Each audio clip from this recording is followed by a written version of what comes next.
ایک سوال لوگوں کے اذہان میں اٹھتا ہے، وہ یہ ہے کہ آپ نے بتایا کہ وہاں منہاج اور بنیاد کی حیثیت اجماع کو حاصل ہے۔ اب اجماع تو دین کے فہم کے باب میں ہر چیز پہ نہیں ہوا، نہ پورے قرآن مجید کی تفسیر اجماع سے نقل ہوئی ہے، نہ باقی جو مسائل ہیں ان سب میں اجماع ہے۔ تو یہ بتائیے گا کہ جو فقہی روایت ہے جن معاملات میں اجماع نہیں ہے اور وہ بہت بڑی تعداد ہے، وہاں پر پھر جو منہاج اجماع کی موجود ہے اس کو کیسے سیٹل کرتے ہیں اور پھر وہاں پر معاملات کو کیسے حل کرتے ہیں؟ چونکہ ہم نے دیکھا تھا کہ جو سلفی تعبیر ہے وہاں تو روایت بنیاد ہے، تو وہ تو شروع سے آخر تک ہر جگہ ہر مسئلے میں روایت موجود ہے، مل جاتی ہے، تو وہ اس میں مسئلے کا حل نکال لیتے ہیں۔ یہاں پر کیا ہوتا ہے پھر؟ اس طرح نہیں ہے کہ وہاں بھی ہر مسئلے میں روایت مل جاتی ہے، چنانچہ اس منہاج میں بھی آپ کئی جگہوں پر دیکھتے ہیں کہ ان کو اجتہاد کرنا پڑتا ہے۔ یعنی اجتہاد تو ایک ناگزیر ضرورت ہے، وہ جگہیں موجود ہیں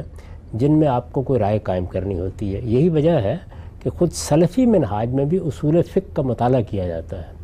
اور خاص طور پر اجماع، قیاس اور اس طرح کی چیزوں کے بارے میں ان تعبیرات کو وقت دی جاتی ہے، تاہم اصل کی حیثیت یہی ہوتی ہے۔ یہ صورتحال نہیں ہے کہ جب وہ روایت کو اصل قرار دے دیتے ہیں تو باقی چیزوں کو نظر انداز کر دیتے ہیں۔ اگر روایت میں کوئی چیز نہیں ملی ہے تو وہ بھی قرآن کی طرف رجوع کریں گے،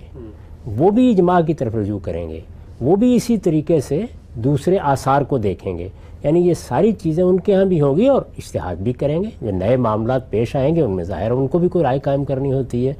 تو جو ہم گفتگو کر رہے ہیں وہ یہ ہے کہ اصل کیا ہے، یعنی وہ فیصلہ کن چیز کیا ہے۔ اگر کسی معاملے میں بڑا اختلاف ہو جاتا ہے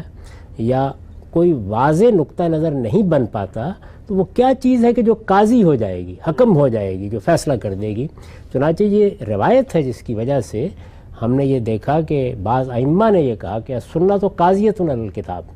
وہاں بھی یہی صورتحال ہے کہ روایت میں ظاہر ہے کہ سنت کا لفظ وہاں پر ایک وسیع مفہوم میں استعمال ہوتا ہے۔ روایت میں اگر کوئی چیز رسالت مآب صلی اللہ علیہ وسلم کی نسبت سے آ گئی ہے تو وہ فیصلہ کن ہو جاتی ہے، اور اس میں بنائے استدلال بھی یہی ہے کہ خدا کے پیغمبر کی نسبت سے ایک بات معلوم ہو گئی یا اس کے تربیت یافتہ صحابہ کی نسبت سے معلوم ہو گئی، تو اب ہمارا یہ کام نہیں ہے کہ ہم اپنے فہم کو اس کے مقابلے میں پیش کریں۔ بنیادی استدلال یہی ہے، تو وہ بھی باقی چیزوں سے کام لیتے ہیں۔ اسی طرح فقہی روایت ہے، اس میں بھی اگر کوئی چیز اجماع میں نہیں ہے، اجماع میں ویسے تو اگر آپ غور کریں تو بہت بڑا حصہ آ جاتا ہے۔ ٹھیک، یعنی دین میں جو عقیدے کے معاملات ہیں، اخلاقیات کے عمومی معاملات ہیں، اسی طرح سے شریعت کے بڑے بڑے معاملات میں کم و بیش آپ کو یہ روایت مل جاتی ہے، کیونکہ ایسا تو نہیں ہوا نا کہ آج لوگ دین پر غور کرنے کے لیے بیٹھے ہیں، وہ پہلے دن سے زیر غور ہے، اس میں بحثیں ہو رہی ہیں، نقطہ نظر پیش ہو رہے ہیں، لوگ رسالت مآب صلی اللہ علیہ وسلم کے زمانے سے بھی استدلال کر رہے ہیں، صحابہ سے بھی استدلال کر رہے ہیں۔ تو جب وہ کرتے ہیں تو اجماع کی روایت میں کم و بیش بہت بڑے بڑے مسائل جو ہیں ان میں آپ کو ایک ایسی رائے مل جاتی ہے جس پر سب کا اتفاق ہوتا ہے یا بہت بڑے لوگوں کا اتفاق ہوتا ہے۔ اس میں اگر کوئی اختلاف ہوتا ہے تو اس کو لا یوبا بہی کے خانے میں ڈالا جا سکتا ہے۔ لیکن اگر کہیں ایسا نہ ہو تو وہاں پھر ترتیب یہ ہوتی ہے کہ اب آپ دیکھیں گے کہ اختلاف کرنے والے کون ہیں۔ یعنی ظاہر ہے کہ جس معاملے میں اختلاف ہے تو وہاں کون لوگ ہیں، تو وہ اگر صحابہ کرام ہیں تو ظاہر ان میں سے کسی کو ترجیح دی جائے گی۔ یعنی وہاں پر بھی آپ پھر اپنی رائے نہیں قائم کریں گے۔ اسی طریقے سے پھر تابعین، تبع تابعین، اسی طرح عام علماء میں سے پھر وہ لوگ کہ جن کو لوگ بہت زیادہ اہمیت دیتے ہیں ان کی آراء کی طرف بھی مراجعت کی جاتی ہے۔ چنانچہ اس تعبیر میں بھی اگر کوئی ایسا معاملہ ہو تو ابن تیمیہ موضوع بن جائیں گے، احمد بن حنبل موضوع بن جائیں گے، تو اس طرح وہ درجہ بدرجہ ہوں گے۔ تو ہر چیز کی ضرورت پڑتی ہے اور اس کی طرف رجوع کیا جاتا ہے، اور ہر تعبیر میں کیا جاتا ہے، ہر منہاج میں کیا جاتا ہے، لیکن اصل اصول کیا ہے، وہ بنیادی چیز کیا ہے، فیصلہ کن چیز کیا ہے، وہ اگر آپ دیکھیں تو صوفیہ کے ہاں مشاہدہ ہے۔ اب صوفیہ بھی ظاہر ہے، صوفیہ علماء کی بات میں کر رہا ہوں، وہ بھی ظاہر ہے کہ ان تمام ماخذ کی طرف رجوع کریں گے، وہ بھی قرآن سے استدلال کر رہے ہیں، تفسیریں بھی لکھیں گے، وہ بھی تفسیریں لکھیں گے، وہ سب معاملات ہو رہے ہوں گے، لیکن فیصلہ کن حیثیت کیا چیز ہوگی،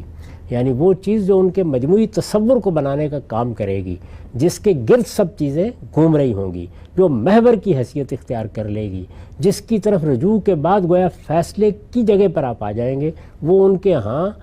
خود خواص کے مشاہدات ہیں اور ان کی اپنی ایک پوری کی پوری روایت ہے جو نقل ہوتی ہوئی چلی آ رہی ہے۔ اسی طریقے سے سلفی تعبیر میں وہ چیز روایت کو حاصل ہے، اور اسی طریقے سے فقہی تعبیر میں وہ اجماع کو حاصل ہے۔ اجماع کو یہ اہمیت، یہ حیثیت سلفی تعبیر بھی دیتی ہے، یعنی وہ بھی دیتی ہے، لیکن وہاں فیصلہ کن حیثیت کس کی ہے؟ اگر اس کے مقابلے میں بھی روایت آ گئی ہے تو وہ فیصلہ کن ہو جائے گی۔ تو یہ ہے اصل میں صحیح نقطہ نظر اس معاملے میں، یعنی اس سے مقصود یہ نہیں ہے کہ یہ لوگ اس کے سوا کسی چیز کو قابل اعتراض نہیں سمجھتے، نہیں، اس میں بنیادی حیثیت کس چیز کی ہے، فیصلہ کن حیثیت کس چیز کی ہے، یہ زیر بحث ہے، اس کو میں نے پیش کیا۔ ٹھیک ہے، نقطہ آپ نے واضح فرمایا۔